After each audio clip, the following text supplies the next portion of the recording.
is your mic sound reduce automatically, then there's a fix for you guys. If you play games and your sounds like level goes lower than lower, then how you can stabilize it? Simply go into the Windows icon, then type here control panel, hit enter. Now go into the hardware and sound.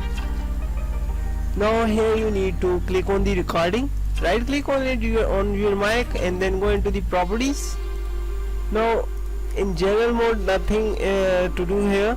Now go into the listen, just don't disturb these settings. Go into the level, increase the level as you want, and then go into the enhancement, disable all sound effects.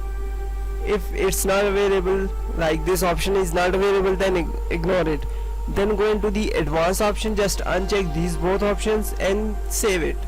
Now go into the communication tab and just, you can see here, reduce the volume of other sounds by 50%. So just select here, do nothing, and hit apply.